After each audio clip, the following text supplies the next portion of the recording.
நகை பட்டறை உரிமையாளரிடம் 2 கிலோ தங்க நகைகளை முகமூடி அணிந்த மர்ம கும்பல் திருடிக் கொண்டு தப்பியுள்ளது.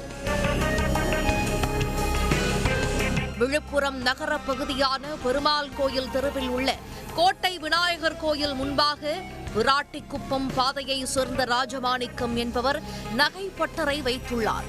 தங்கக் கட்டிகளை சென்னையில் இருந்து வாங்கி வந்து நகைகளாக செய்து மீண்டும் சென்னையில் உள்ள கடைகளுக்கு கொடுப்பதை வாடிக்கையாக வைத்துள்ளார்.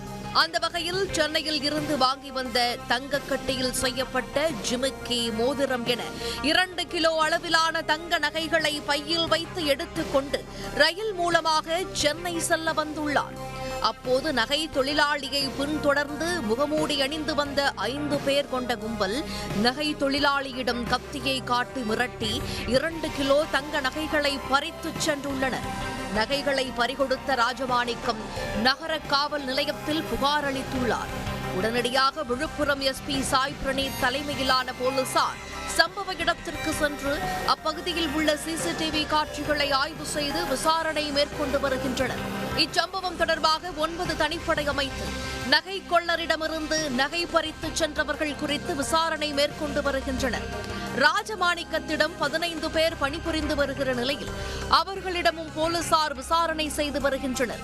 மேலும் முன்னாள் பணியாளர்கள், சென்னையில் அவர் நகைக்கட்டிகளை வாங்கும் இடத்தில் பணியாற்றுபவர்கள், நகைகளை கொண்டு கொடுக்கும் இடத்தில் பணியாற்றுபவர்கள் என பல இடங்களிலும் விசாரணை நடத்த திட்டமிட்டுள்ளனர். மேலும் நெடுஞ்சாலைகளில் உள்ள சுங்கச்சாவடிகளில் உள்ள சிசிடிவி பதிவுகளை கைப்பற்றி ஆய்வு செய்தும் வருகின்றனர். அங்கு கண்காணிப்பையும் தீவிரப்படுத்தியுள்ளனர். குறிப்பாக தனிப்படை போலீசார் விக்கிரவாண்டி மற்றும் உளுந்தூர்பேட்டை சுங்கச்சாவடிகளில் கடந்து சென்ற வாகனங்கள் குறித்து ஆய்வு செய்து வருகின்றனர். மேலும் ரயில் மூலம் தப்பக்கூடும் என்பதால் விழுப்புரம் முதல் சென்னை வரை உள்ள ரயில் நிலையங்களில் 2 தனிப்படைகள் விசாரணை மேற்கொண்டுள்ளனர்.